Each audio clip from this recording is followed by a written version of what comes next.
नमस्कार, मेरा नाम है गौरव और आप देख रहे हैं TV24 नेटवर्क। आईपीएल में आपको हर साल कुछ नए प्लेयर्स, कुछ पुराने प्लेयर्स, बहुत सारे प्लेयर्स आपको नजर आते होंगे। लेकिन मैं आपको आज बता रहा हूं कि इस बार जिस तरह की जॉर्डन कॉक्स ने बल्लेबाजी की है वाइटैलिटी T20 ब्लास्ट में, अगर इसको थोड़ा सा और कैरी ऑन करते हैं तो आपको जॉर्डन कॉक्स और एक और नया नाम आईपीएल में नजर आने वाला जल्दी, क्योंकि कुछ वैसी बल्लेबाजी की है इन्होंने वाइटैलिटी T20 ब्लास्ट में। अगर हम कल के मैच की बात करें, मैच था एसेक्स वर्सेस हैम्पशायर। हैम्पशायर पहले बल्लेबाजी करने को आती है। हैम्पशायर की टीम बनाती है 220 रन 20 ओवर में, जवाब में बैटिंग करने को आती है एसेक्स की टीम।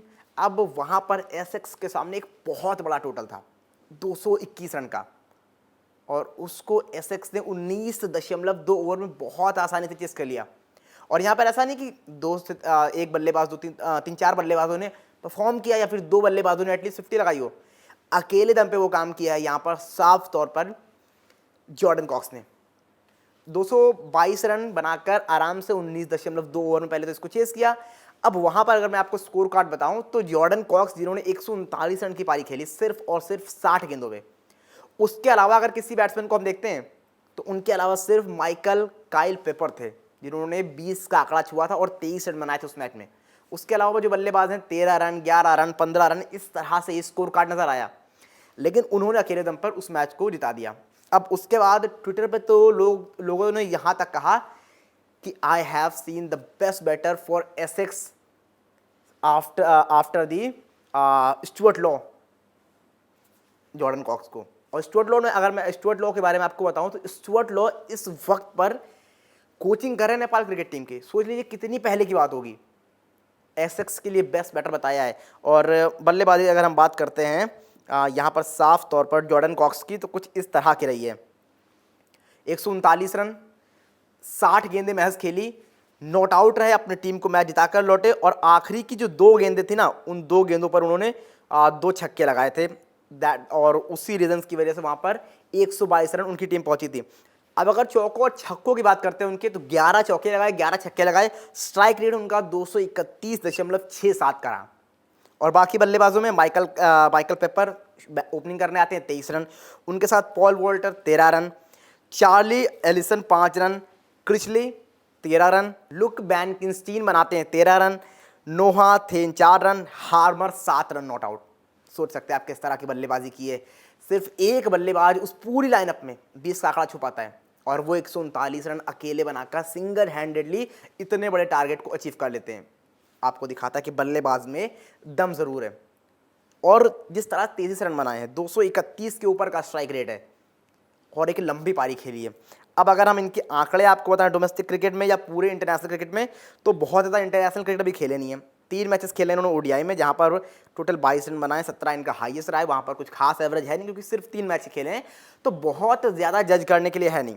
इसके अलावा 2 T20 मैच खेले, वहाँ पर भी 17 ही रन है। तो इंटरनेशनल क्रिकेट में बहुत ज़्यादा कुछ जज करने के लिए नहीं है। लेकिन इसके अलावा जब हम T20 क्रिकेट में आते हैं, ओवरऑल ही प्लेड 144 मैचेस, जहाँ पर 134 पारियाँ खेली हैं, 27 बार नॉट आउट आए हैं, 3137 रन इनके नाम है, 139 का हाईएस्ट जो उन्होंने पिछले मैच में ही बनाया है नॉट आउट। और उसके बाद 29.31 का एवरेज है। अब ये एवरेज अगर आप देख रहे होंगे तो आप कह रहे होंगे बहुत खास तो है नहीं 29.31 का एवरेज। तो आपको बता दें कि फिलहाल यहाँ पर नंबर 3 पर बल्लेबाजी करने को आए थे जॉर्डन कॉक्स, लेकिन इसके अलावा बहुत सारी लीगों में आप देखोगे नंबर 5, नंबर 6 इस तरह की पोजीशंस पर बल्लेबाजी करते हैं। और बहुत बार वाइटैलिटी T20 ब्लास्ट में ही इन्होंने नंबर 5 और 6 पर बल्लेबाजी की है। तो ये खराब एवरेज है नहीं किसी भी तरीके से। स्ट्राइक रेट 139.79 ज़बरदस्त स्ट्राइक रेट है, यानी हिटिंग जिस तरह से इन्होंने दिखाई है वो तो सारी चीज़ें आपको समझ में आई ही होंगी। तो ये कुछ रहा है। 14 अर्धशतक और 1 शतक, ये पहला शतक था इनका। तो जहाँ तक वही मैंने बात की ना शतक की, तो इतनी नीचे बल्लेबाजी करने के लिए आते हैं आमतौर पर कि शतक नहीं बनते, लेकिन यहाँ पर नंबर 3 पर आए थे, पूरा फ़ायदा उठाया और यहाँ पर ज़बरदस्त शतक लगाया है। और यही रीज़न है मैं कह रहा हूँ कि आप इनको 2026 के आईपीएल में देख सकते हैं, अगर इस तरह के कुछ और नॉक्स ही खेल देते हैं, क्योंकि जिस तरह की ज़बरदस्त हिटिंग दिखाई है, सिंगल हैंडेडली मैच जिताया है, इस तरह के ही प्लेयर्स की आईपीएल की फ्रेंचाइज को ज़रूरत होती है, जो किसी भी नंबर पर बल्लेबाजी कर सके। नंबर 3, 4, 5 और ये तो 6 तक बल्लेबाजी कर सकते हैं और बढ़िया हिटिंग कर सकते हैं।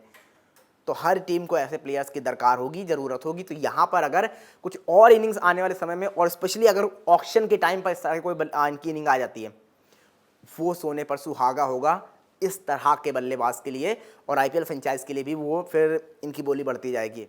मतलब फिर इनका ऑक्शन में आना और पिक होना तय हो जाएगा। फिर ये सिर्फ डिपेंड करेगा कितने महंगे जाते हैं ये।